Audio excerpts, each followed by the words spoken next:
the Jewett City business located at 69 North Main Street here in the borough of Jewett City.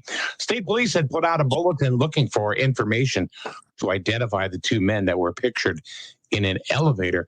And state police have announced that they have identified the suspects in question. More as this story develops. Are you planning on sending your child to Griswold Rec's summer camp this year? Well, if you are, and if you register your child before April 8th, you will receive $10 off per child per week. That means if you have 8 kids, you'll be saving $80 a week. Pretty substantial. To learn more about this program and other great program details, check out their website, griswoldrec.org. That's griswoldrec.org. The 8 a.m. news has been brought to you by Dish Car Sales of Franklin. 30 years of satisfied customers. Don't just wish, make it Dish. All right, good morning. Let's take a look at the forecast right now for Eastern Connecticut. And here he is. He has one job. That's to do the weather. It's Paul Lash. Good morning, everybody. One job, Paul. One job. Go ahead. All right. Temperature downtown Jewett City right now is 36 degrees. Some sun this morning, then increasing clouds this afternoon. Highs will be around 65 degrees. Again, the wind continues to blow between 5 to 10 miles per hour. For tonight, partly cloudy, lows around 43. And for your Thursday, well, it's going to be again. Intervals of clouds and sunshine in the morning will give way to more clouds later in the day. Highs again will be around 65 degrees. And for Thursday night, clear skies with a few passing clouds, lows around 40 degrees. And that's your weather from SNSN on this Wednesday, 04/07/2021. All right, thank you very much. Okay, it's 8:03, and just like we announced on social media, but of course, if you're sitting there waiting on Griswold now for things to come up, guess what? You're probably not going to find it. Oh yeah, there's a bunch of stuff going on out there. Oh, I went on a little rant last night on Griswold Now to telling people, like, look, Griswold Now is not a news page. It's a community page. It's different. It has its uses for what it is. But don't sit there and complain if you don't know what's going on, because you're sitting there and thumb scrolling through Griswold Now. Yeah. It's just not going to happen. I don't know what's going on. Well, it's because you're not looking in the places that... I know. Everybody sees something going on. He asks a question, and they get 17 different answers. That's true. Yeah, well. So that being said, let's bring in the Board of Finance chairman. It is, of course, Scott Davis. Hello, Scott. How are you? Good morning, gentlemen. Good morning. So we understand there was a Board of Finance meeting. A lot of people saying, hey, where's the Board of Finance meeting? Yeah, there was one. You're right. Yeah. I know. I tried to get on. I couldn't get on. You couldn't get on for real? Really? Yeah, I tried logging in, and it kept saying, waiting for somebody to bring it in, waiting for somebody to bring it in. So I said, oh, okay, that's it. Huh. I figured it didn't go on. But anyway, you're here. We'll find out. Yeah. So there was a special meeting of the Board of Finance last night to deal with the cost overruns. Actually, you have another one tomorrow night, too, that deals with just the budget. Correct. Yeah. Right. So you have two special. Yeah. Last night was the senior center or the new senior center. And tomorrow evening is like a workshop, budget presentations and stuff like that. So if you could give us some sort of a digest of what happened last night at the Board of Finance meeting. Are we any closer than we were a couple weeks ago?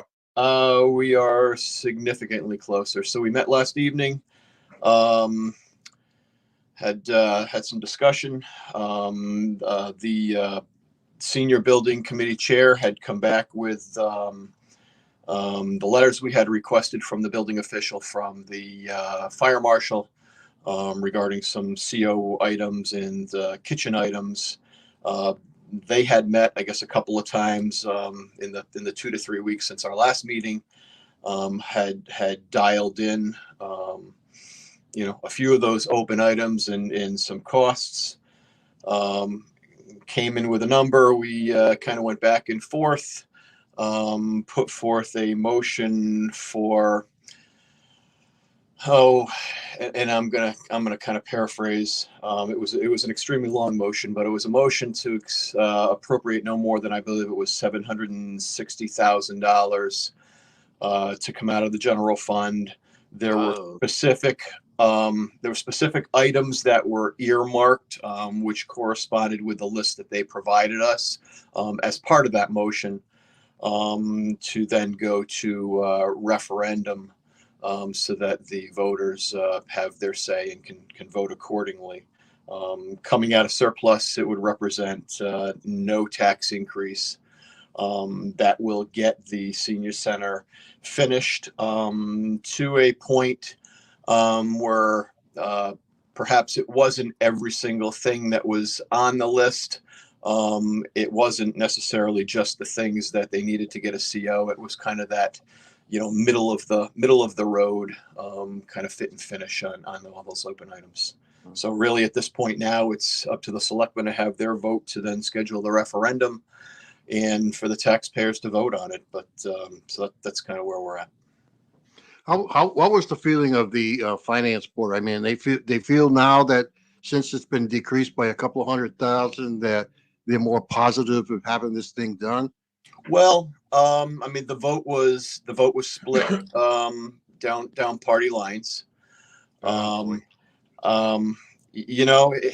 It's a tough situation, and I kind of opened last night, and I offered just kind of my thoughts on where we should go, and you and I, or the three of us, we've chatted enough or texted back and forth, and you shows enough that I said, at some point we need to get this thing finished. We need to figure out how to get it finished, and it's not an easy, situation. But at the same time, we're charged with a responsibility. We can't let our personal feelings and emotions, interfere or sway that. Right. It's hard for me to speak for everyone on the board on why they voted the way that they did, because we don't poll our members, hey, why are you voting in the affirmative, why are you voting in the negative?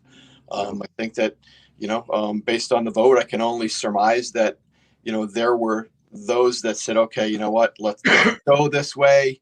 We still are above what the surplus percentage is, and I think that there were those that just weren't necessarily comfortable with voting in the affirmative, or voting in the affirmative. But I don't know what those reasons are really. That's unfortunate, because what could happen is their negativity could spread out across the residents. They're going to come up and could cause the vote to go negative. And That's unfortunate too. They still are in the process of going through some grants. There are two that are out there that are kind of I'm going to say in limbo. One is the OPM grant, and I believe that would have gone through the state bonding commission. And if memory serves me correctly, if that had been approved, that could be enough money to effectively finish it without having to go into the general fund. The problem is that the bonding commission has canceled every single one of their meetings since the beginning of the year, and we have no idea when they're going to necessarily meet again. The other one is the USDA grant that is in process. We're hoping to have an answer for that. We're told that we could have an answer within the next couple of weeks, which still basically on the timing of the referendum. If that came through, based on the timing of the referendum and that delay, we can delay the purchase of kitchen equipment. That money would still be able to be used, and not as much money would necessarily have to come out of the general fund, or surplus for that, because then we would be able to utilize that. My personal feeling was, and we had been told time and time again, that there were agreements that were made with the subcontractors to extend their commitment for their firm number, and to commit to coming back to finish that up, but it was only for really a set period of time. And certainly if we were to have said, okay, let's wait 3 or 6 months and see if any of that grant money comes in, we could be looking at obviously significantly more cost, and still no guarantee we're going to get that grant money to begin with.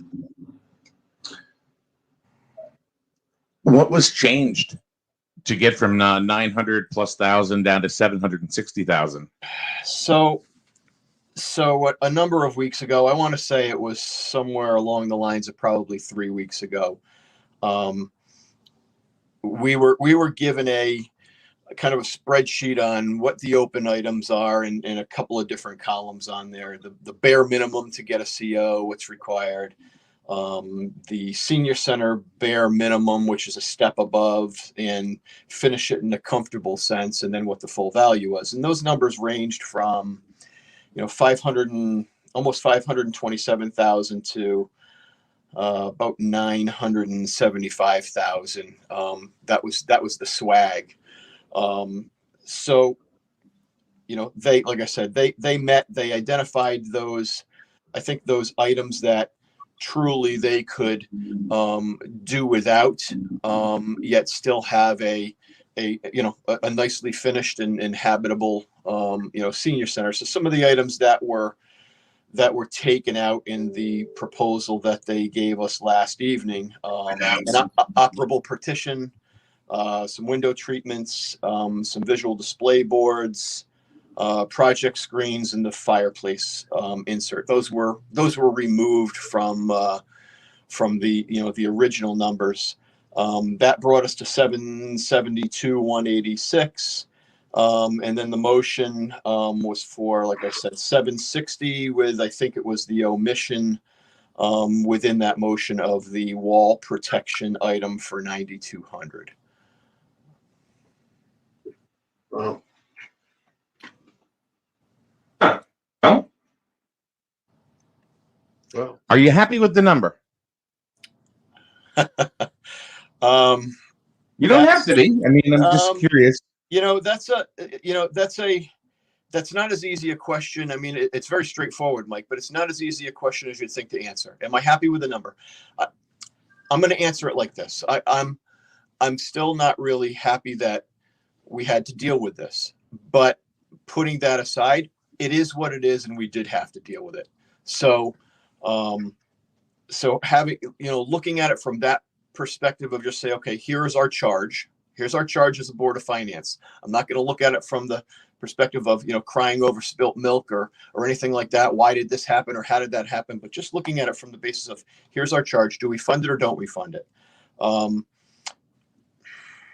I think that's a middle of the road. That isn't necessarily every single thing on the list at this fit and finish. It's not unpainted walls and no floor covering, bare concrete floor. It's kind of a happy medium. I think that finishes the build out. It makes it occupiable. It also looks out for the protection of our assets of the town. It provides that investment, the continued and final investment in the community by the completion of that senior center.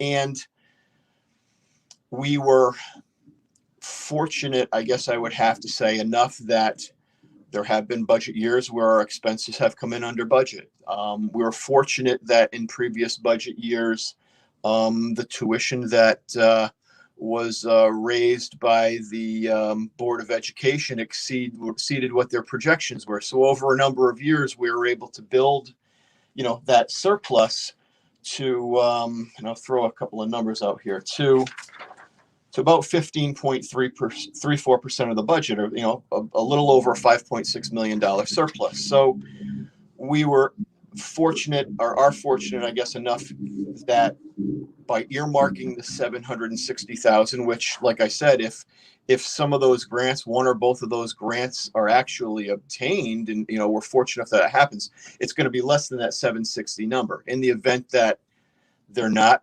realized, that still puts us at a 13.26%, of the budget. Now those are this year numbers, as Dan had pointed out, and puts our surplus at a little over $4.8 million. Generates a situation, or creates a situation. We're fortunate enough that it isn't an additional tax or a levy, on the taxpayers to complete it. So I guess, happy. I don't know if I'd say I'm happy, but am I comfortable with how it worked itself out, or perhaps could work itself out? Yes, I am comfortable with that. what about that 1.1 million. Is it 1.1 million they just got from the state from the COVID thing? What happens to that? That was 1.4, I think they got. What's going to happen with that money? Does that go Yeah. into? So from what I understand, we've asked that question a couple of times, and it's kind of like what came first, the chicken or the egg, or putting the cart before the horse. We've been told that we're going to be getting this money. However, all of the guidance has not yet been provided that tells us what we can actually use that money for. So we're still waiting for final guidance, I believe, on that. My understanding is, at least preliminarily, that money could not be used for the completion of the senior center based on the initial guidance, but it possibly could be used as an offset or additional monies towards the water sewer project. It just has to do with how it was written up, I guess. Well, I know the town of Plainfield is using theirs for police communication upgrades. Mm-hmm.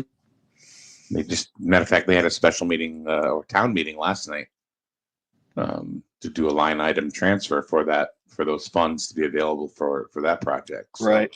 I think that you brought up a good point, Mike. I think a key part of those monies was that it could be used for infrastructure upgrades. I think was maybe how that was worded.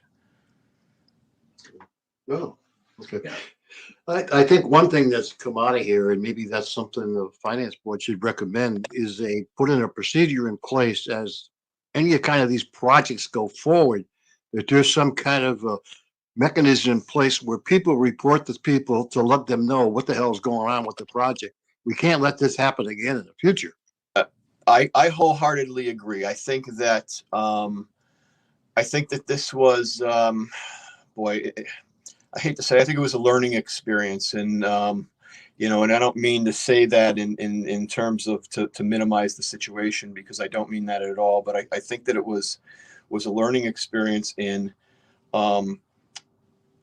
what not to do. And I think that there probably was a good faith effort. That I think that there was a genuine belief that all of these cost overruns were going to be able to be covered with grants. I think that people were told that they were going to be able to get this money, that it was kind of pretty much a slam dunk. I don't know that. I wasn't one of the ones that was told that, but it seems like everybody kind of hung their hat on being able to receive these grants. Well, COVID hit and we didn't get any grants. So, I mean, I think you're absolutely right. I think that, and there typically has been in any project, you can look at the school project, you can look at the gas line project. There was always a liaison that came back and reported to us on a monthly basis. That wasn't the case here. Perhaps there does need to be an actual written policy that has to be followed. I think that it's prudent that, and you would never think that you would need to do this, but I think that it's prudent, certainly, that we now are going to need to look at having a policy drafted, written, and adopted, whether either legislatively or by the people, that says, basically, look, if you have monies that are approved at X, then that X number is what it needs to be unadjusted, that you shouldn't be able to adjust things out of a contract to bring that number down to the approved amount, based on the hope or the thought that you're going to be receiving, free monies from elsewhere to be able to balance that project at the end. That there needs to be some sort of a policy, I think, now in place that says, look, if you were approved by the voters or an appropriation by us, and I'll just come up with an arbitrary number, of $1 million, that's $1 million complete. That's not, we're going to, engineer, or we're going to omit, $500,000 or $250,000 out of it to bring the project that finally gets signed, the contract, to $1 million. Right. That's my opinion there. I think that we need to close that loophole. Yeah. Well, you're going to have a test coming up, because if the infrastructure one goes, you're talking a few $1 million there, somebody's going to have to monitor. We don't want the same thing to happen. No, I you're right. You know, sometimes I wonder if you're a fly on the wall, Paul, in some of my conversations, because we have had that conversation, and you know, one of the concerns that I think I have and is shared by a few is, you know, I think the infrastructure project was approved at, like, I don't know, $6 million or $6.5 million, if memory serves me correctly. But that was approved in 2019 dollars. Right. What does that equate to now in, you know, 2021 dollars? And in more likelihood, when it breaks ground, it's going to be close to 2022 dollars. You know, what happens at that point? How does that get dealt with? Yeah, right. What happens if the referendum goes south and taxpayers vote no? I can tell you, in a very small scale, that a lot of people are very negative about going to a referendum and spending any more money at all on the senior center. What happens in that case? Well, you know, I guess from the personal side, from the personal, you know, Scott Davis, the taxpayer side, which I think came out in the first, you know, three special meetings that we held. I understand that frustration. I understand that anger, and I can fully relate to that. However,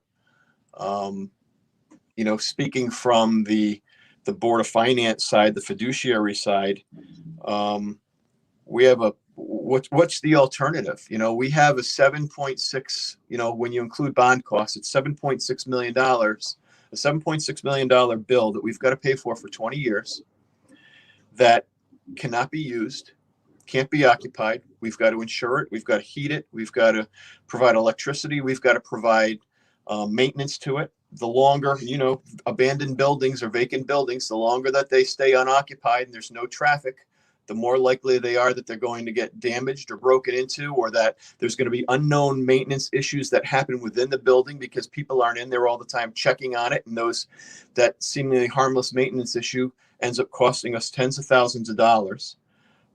This is the, you know, in my opinion, probably the best case scenario where we can vote on getting that finished, not having to deal with those what ifs and those bad issues, where it's not going to cost the taxpayer anything. It's a zero increase to be able to take that out. In addition to that, you're approving a maximum number. If those two grants that are in the till come to fruition, that number could actually go away, or be reduced. That is also a what if. I get it. You know, I've also heard a lot of negative to that says, oh, we shouldn't do that. They should do it themselves. You know what? What's the alternative? Tell me what the alternative is. Somebody give me a better answer then. Are you going to make them pay for it? There's no money for that. I mean, let's be realistic. They are not a revenue generating, you know, entity. They don't have the means to be able to do that. So we're stuck, and we had to come up with a best, you know, what we thought was a best case solution. So if that referendum fails, now I'm sorry, Mike, to be long winded and finally get to your question. If that referendum fails, I guess we have really three options: sit and leave it vacant and run the risk of, you know, that first part of what I spoke about, and hope that at some point through grant funding, they can finally get that place finished. Option two, I guess, would be to put those monies in this year's budget as a tax. It would have to go into capital to complete that building. And I think that I talked about that last night, that depending on to what scope it was or scale it was finished at, would amount to be a 0.71 to a 1.2 mil increase just for that, not including everything else. You know, there's another alternative, and that would be that an ordinance would have to be passed that allows the Board of Finance to assess, I'm going to call them, special assessments is what I'm going to call it. That might be incorrect, where you could finance that over a 5-year period in the budget. And depending on the fit and finish, that would be an increase of, an adder to each year's budget of 0.14 mils to 0.26 mils every year for 5 years, just to finish it. So, I mean, I guess, you can, pull, you can, I guess, approach it one of two ways. You can just say, screw it. We're not going to vote in favor of this. No way, no how, because I'm too angry and they need to figure it out.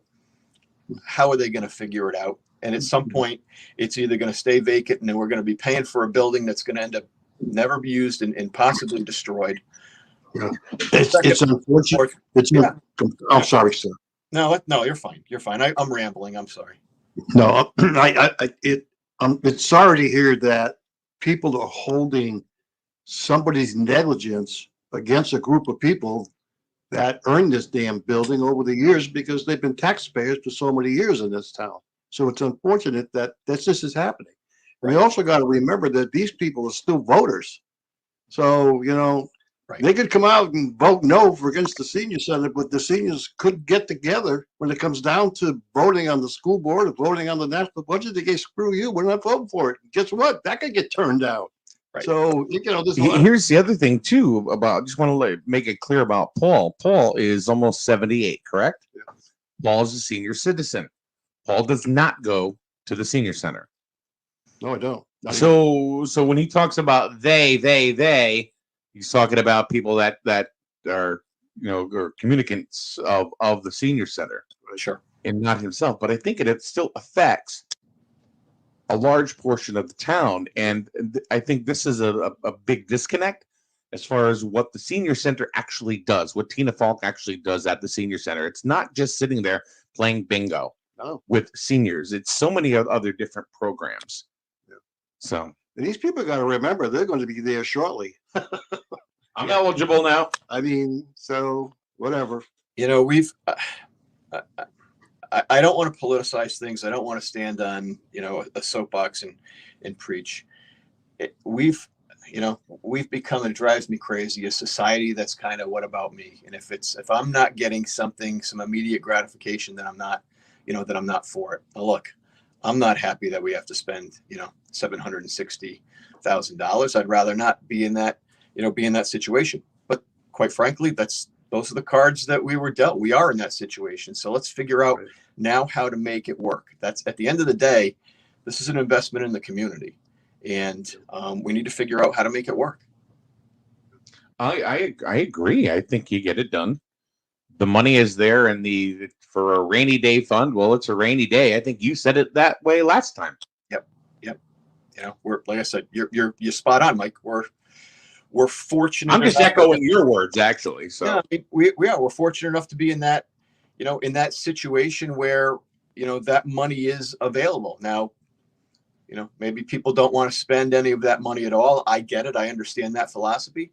Maybe people have a different plan on how that money should be spent or allocated for other things. I don't know what those are. I understand that philosophy too, but you said it. You're spot on, Mike. You said it the right way. We've got $5.6 million in there. It's a surplus fund, and it's to be used for situations where we're kind of in a dire strait and we need to get ourselves out of it. And this is one of those situations, in my opinion. Now, the 760,000 or whatever the number is in that ballpark. Yep. That's not going to hurt the town's credit rating at all, will it? With taking that amount of money. So no. So of course, all of these percentages that I had gotten from received from the finance director, they're obviously based on this year's budget because next year's budget is not there, and certainly those numbers could change. Percentages could go down slightly based on what next year's budget is, but they could also be unaffected if we go for things like we're under expended, or once again the Board of Ed collects more tuition revenue than what is shown, as revenue. So so there's a swag there, I guess.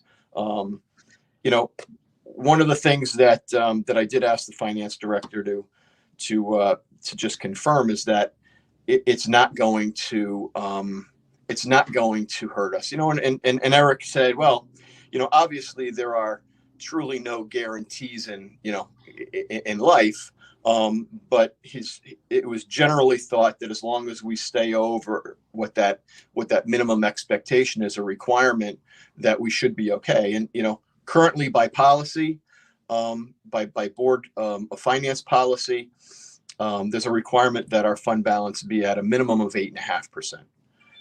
Currently, we are at 15.34%. Eric did check with the current auditors. The current auditors said we're comfortable if you guys are anywhere between 8.5% and 17%. The auditing firm prior to the current auditors had come back and said we're comfortable if you are between 12 and 15%. Checking with the bond counsel, they agreed with the previous auditors, and the bond counsel said, look, we're comfortable if you guys are between 12 and 15%. So by taking that full 760 out, if we had to, that puts us at 13.26% based on current numbers. So we're above that minimum that they say they're comfortable with. And really the last question I have for you, Scott, and I don't know, I don't think this has been addressed yet, but one of the biggest pieces of feedback that I get when we start talking about the senior center and the cost overruns is how did we get from the budgeted number where we went to referendum to an additional $900,000? Where did that come from? And I don't feel from the comments that I've seen that people are more upset about spending the extra money or the money that face it, the taxpayers have already paid. Sure. You know, that's in there. How did we get there? And I think that's the biggest piece of information that is missing. So I can, based on a lot of the questions we've asked and the information that we've gleaned over the last 3 meetings, I guess I can kind of summarize it like this. So the voters approved, I think, a $7.6 million bond in May of 2019. When that number was derived, unknown to us, unknown to the voters, that was derived on plans and specs that apparently were not at 100%. They were at, the number we heard was roughly 60%, could be a number just, greater than 60, but they were incomplete. Now, I can't speak to whether that's normal or not normal, but by the time they got to 100%, and the contract was then to be signed in October of 2019, that number had risen to completion, had risen to about 8.3 million, I believe, if memory serves me correctly. So in order to, I don't know if I want to say this, I'm probably not saying this the right way, but in order to sign that contract and sign it at a number that was at or less than what was appropriated in referendum, there were about $1.3 million worth of items that they said were, in their words, value engineered out of the contract. But out of the $1.3 million worth of items that were valued engineered, a significant portion of those items were items that were actually going to be required to receive your CO when the project was done. So the number was at 3 million, about 1.3 million got valued engineered out. That brought the number in about 7 or 7.1 million, plus or minus. And it got signed by the selectmen. One of the other things that had come out was that and was talked about at one or two of our meetings, was that there was, and I don't know all of the ins and outs of this, but there was some sort of I don't know, an agreement, I guess was the word that I think we were told, about who was going to be responsible for the road to get to the senior center. That at the time that all of this was going through referendum, there was another project, I guess, that was on the books for the housing authority. And the agreement was whoever was going to be the first one to break ground was going to end up paying for the road. So there was another project that was on the books from what we were told by the housing authority. Well, apparently that project didn't come to fruition, and the senior center was the first one that was going to end up breaking ground. And they realized that now they had to pay for this road to get down into, to the senior center, that I think was initially believed that they probably weren't going to have to pay for, because it was going to be that the housing authority was going to break ground on their project first. So it kind of snowballed. The PAC group, pre-COVID and everything, the PAC group went ahead and they saw what the cost overruns. So they were able to do things like renegotiate prices, buy out contracts, and look at, perhaps like kind, lesser quality, but like kind, materials on certain things. And through that process, they were able to bring the completion number, lessen that gap and bring the completion number down to that, 940 or 975 number that we were finally left with. So what's next? Basically goes to the Board of Selectmen, and then they set a referendum date and we vote. Is that correct? That is correct. And what is the number? 760,000 now? It's 760 ... I don't know. I don't have that written down or readily available. I know it was. I don't think the exact number really matters. Yeah, it was point, 760 something. 760,000 in change, I believe, was the number, and I think that was a no more than number. So now we're going to have two referendums then, one for the senior center and then one for the budget. Correct. Is that true? That is correct.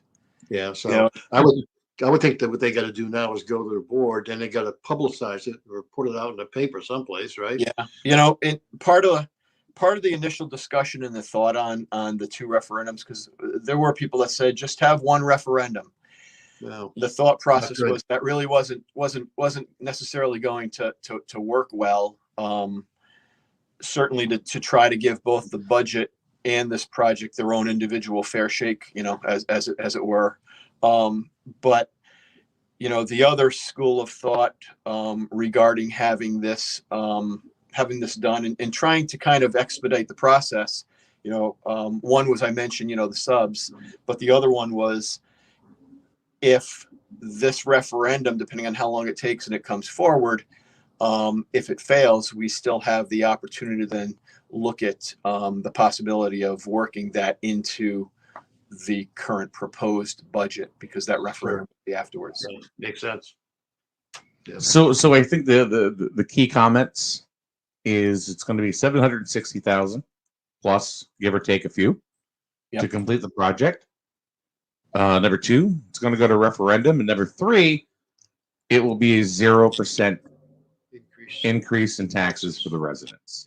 Correct. Yeah, your item number three is kind of spot on. That it's money that's coming out of surplus, number one, so it will have no effect on your tax, on your mill rate. And kind of a 3A, I guess, would be that although it's a 760, there is a possibility that at least one of those grants could possibly be obtained, before the spending of those monies. So that 760 number would be reduced. And I believe that from what we were talking about, not last evening, but the evening before, that the USDA grant is really the one I think that we probably stand the best chance of getting. that would, from what we were told at that meeting, that would pretty much pay for, if not all, a significant amount of the kitchen equipment, which was, $220,000 roughly. So, it'd be, so if that were to happen, then that 760 number would really be reduced by 220. Sure. Yeah, sounds good. Anything else you want to mention, Mr. Davis? No, always a pleasure to be here. I appreciate you having me on. Well, we certainly appreciate having you, come on. Like last night, I sent Scotty a text message. Oh, at 10 o'clock? Yes. And they said, you knew this text message was coming. That's all I said. Yeah, So, probably not appropriate, but I was enjoying a cocktail right about that time. Yes. That's all right. Yeah. That's all right. You've done a lot of hard work for this town, especially lately. This is not an easy time of year. Never mind with budget season and budget workshops. There's one tomorrow night. Yeah. And then having to deal with Yep. senior center cost overruns as well. So, Yeah. So thank you for Yeah. everything that you do. For Thanks, You're guys. welcome. No, you're welcome. all right. All right. We'll talk soon, sir. Enjoy your day. Thank you. You too. Bye-bye.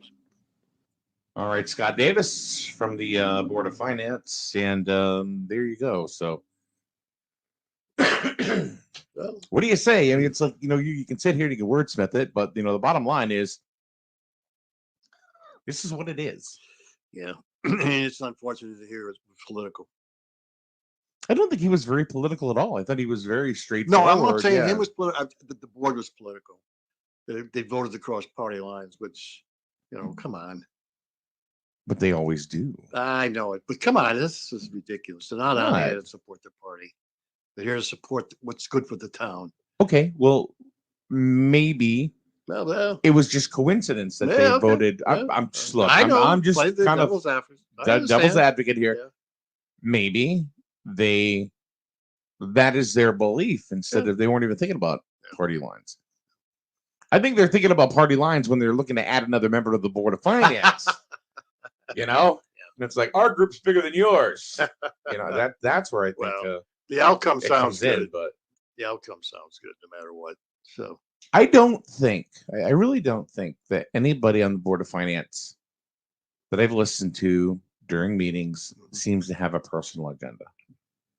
Have you?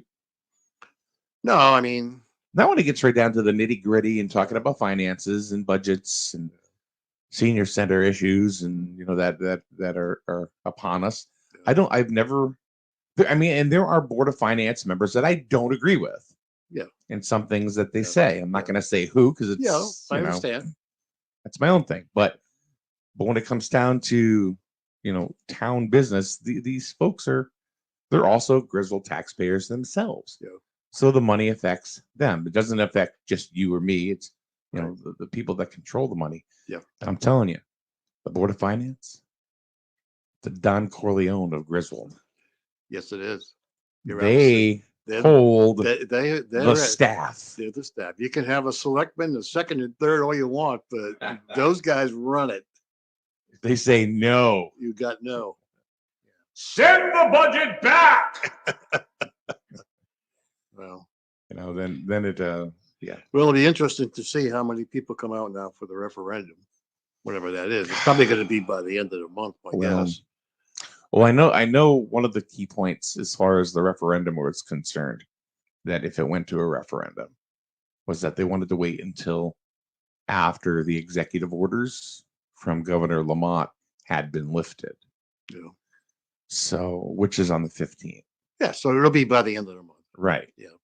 Which a lot of people are not familiar with what is even going on at town hall. Yeah. Yeah. And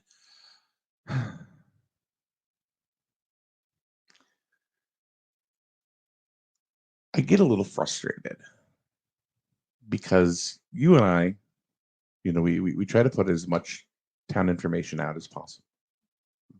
We put it out there. It's been in the same place for 5 years. People know where to get it, but they don't. What do? They wait to see if it comes up in Griswold now. I'm not adverse to Griswold now, but people have to understand Griswold now is not a news site. It is a community forum, and it is great for what it is. But if you rely, and it's not just Griswold, it's Plainfield Residents, it's Norwich Community Forum, it's all these different boards. They are not news groups. Right. Take you and I out of the situation or out of the equation. It's still not a news group. Yeah. I'm not even preaching where to go. I'm not even saying come to us. I'm just saying they're not news groups. Yeah. So when you sit there and you don't know what's going on, and you literally don't know, but all you're doing is thumb scrolling through your community board. Yeah. It's actually people's opinion and what they believe rather than the actual facts of what's happening. So Pam just makes a comment, says you can't put the referendum question for the senior center on the municipal election ballot because only the borough residents can vote in a municipal election. I don't think he's going to do that, are they? No, I think that's just what Pam was just making a comment. No, they're not. Yeah, that wasn't mentioned today. That wasn't talked about. I think what had happened is they were talking about doing a referendum with both items. That was not a good idea. And I would have thought that no, because now you got no chance for anything to happen. I would think it'd be wrong to do that. Give one the opportunity to pass, and then give the second one the opportunity to pass. Yeah. Depending on the order that they do them, do you think that makes a difference? Meaning, if you do the budget first, I would think, and then do the one for the senior center, or vice versa. I think if the senior center one goes first, and I feel this is what could happen. First one gets passed. The first one does not get passed. Okay, all right. Why? We have a lot. I'm just saying. No, just throwing something out there.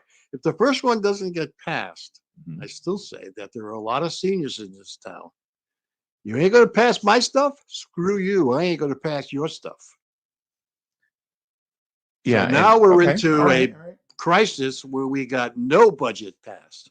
And that could happen. Sure could. Because you're going to, a lot of seniors, I mean, you're going to take them off. That could happen.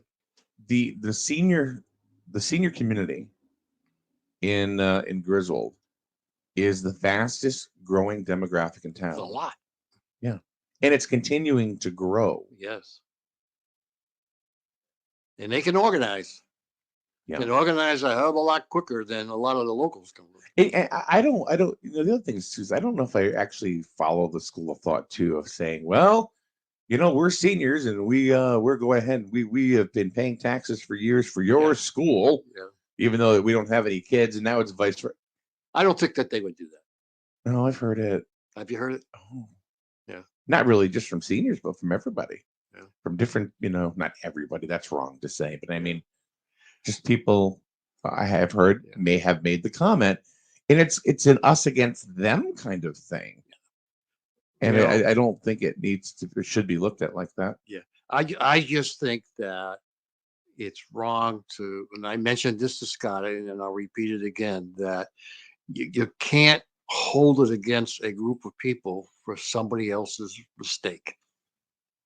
Just because somebody made the mistake and didn't follow through and go through the process of identifying what was going on, now you're going to hold a group of people who deserve this building. It's their fault. It's not their fault.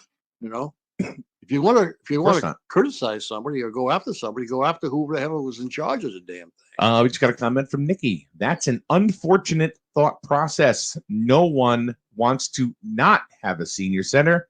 An increase in taxes affects the seniors too. The nice thing, or the redeeming item that I think is pretty important with our conversation with Scott Davis, is that by taking the money out of the general fund, there's going to be zero increase in taxes. Nothing. So essentially, the money's already been paid. Sure. By Griswold residents. Absolutely. So now it's basically, do the residents of Griswold Will they approve? I think they have to word it properly too. You know, instead of saying do they approve $760,000, you know, to go towards the finish of the Griswold Senior Center? Is that a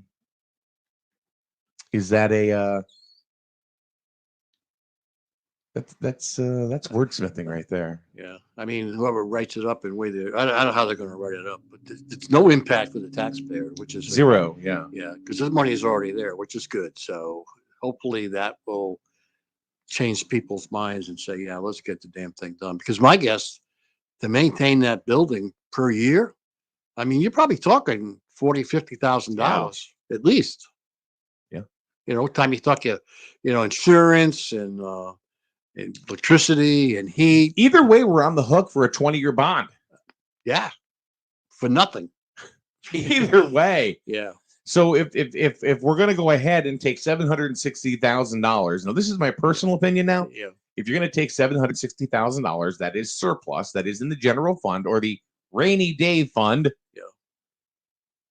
Then I think that you use it, especially if it does not and will not affect the town's credit rating. So if we were to go to get another bond down the road, we can still the town can still qualify for the better rates because their credit rating hasn't been affected at all. Right. And it's what, 12% of what they have? 12%. Yeah. It's about 5.6 million, I think he said. Right. Something like that. Yeah.